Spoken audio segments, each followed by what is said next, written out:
Sometimes you win, sometimes you lose. This time, I lost. You know, everybody's buying all these fancy power reel mowers. Greensmasters, John Deere's, California Trimmers, True Cuts, you're seeing them all over the place. But does that mean you should buy one too? Maybe, maybe not. Today on Budget Lawns, I'm going to give you 3 reasons why your lawn might not be a lawn suitable for a power reel mower. Hey, appreciate you coming back to join me for another episode of Budget Lawns. If you find this video helpful at all, please give me a thumbs up, comment down below, and subscribe if you haven't already. Look, I've gone rotary mower, and I tested the waters of reel mowing with a manual reel mower, and then I upgraded to the California trimmer.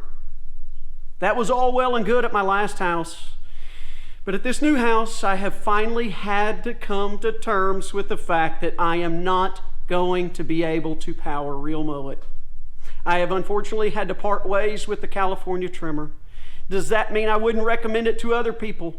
Absolutely not. If you are looking for a homeowner, user-friendly power reel mower, my number one choice would be the California trimmer.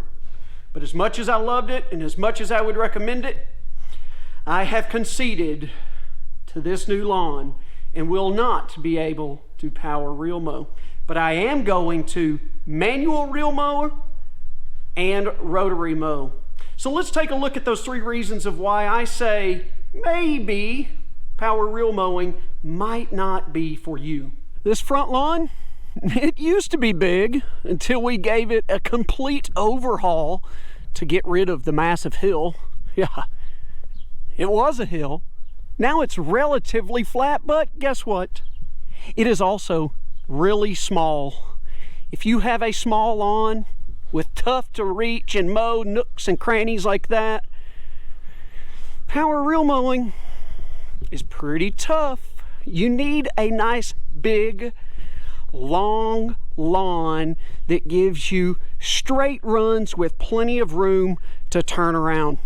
Yeah, I can make straight runs here, but I've got some obstacles. I can fall off this wall.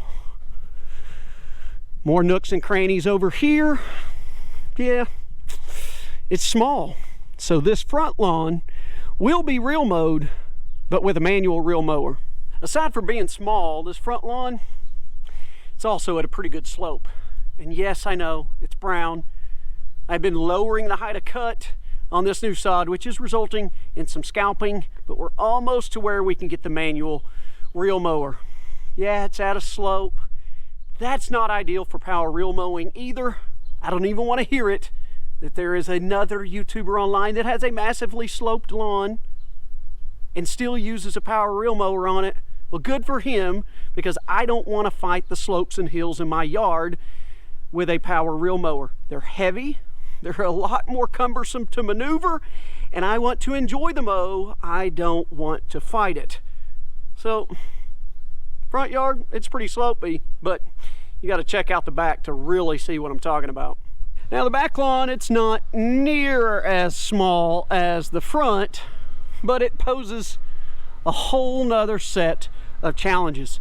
Yeah, you might be thinking, well, that looks flat. Yeah, it's, for the most part, it's flat. When you're talking about power reel mowing, I would say flat is more important than smooth.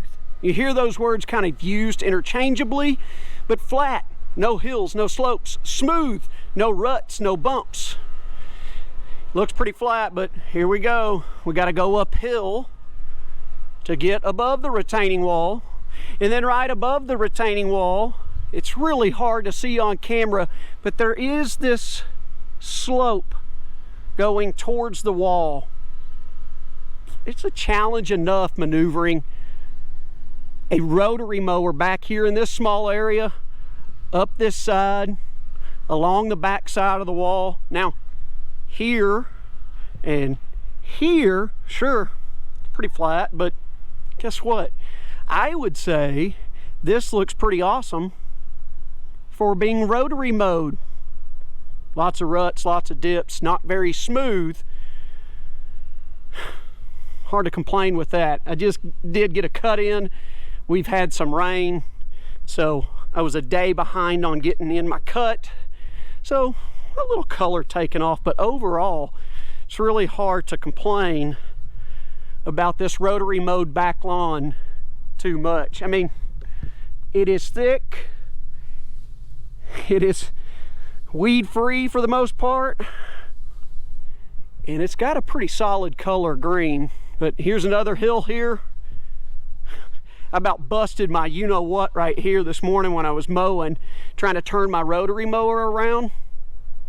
So if it's that difficult for me and unpleasant, I guess you could say, then I don't want to be wrestling a big power reel mower back here. So if you've got flat, probably in good shape, hills and slopes, may want to rethink it.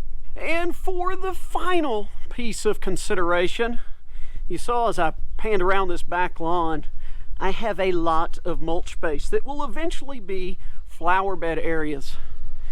2 kids, a 60-pound dog, lots of this mulch, when I string trim to put my edges on the mulch and grass lines, kids play in it, dog runs through it, ends up in the grass. And if you're gonna reel mow, you don't want any debris in your lawn. And I'm not going to come out here every single time before I mow to clean off the lawn before I cut it. Rotary mower, just take it right over it. Doesn't make one difference one way or the other. But if you have a lawn with sticks, nuts, mulch, or any other kind of debris, that's not good for reel mowing. So you better think about that. With all that said, I want to make it very clear, I am in no way, shape, or form trying to steer you away from power reel mowing. I made a lot of changes to this lawn with every hope that I would be able to use the California trimmer on it, but at the end of the day, I had to swallow my pride and came to terms with the fact that I just can't. But I am excited about kind of getting the best of both worlds with a manually reel mowed small front lawn and a rotary mowed back lawn. Truth be told, when I used to manually reel mow, it's tough and it's a workout, but I really, really did enjoy it. Hey, if you enjoyed this video, please give me a thumbs up, comment down below, subscribe if you haven't already. All that stuff really does help out the channel. And I hope you'll join me and Joe from Waterboy Productions every Tuesday night for the Budget Wooder Show here on the Budget Lawns channel. We go live and talk about lawns and life. We would love to have you join the conversation. But that's going to wrap it up for this episode. We will see you next time.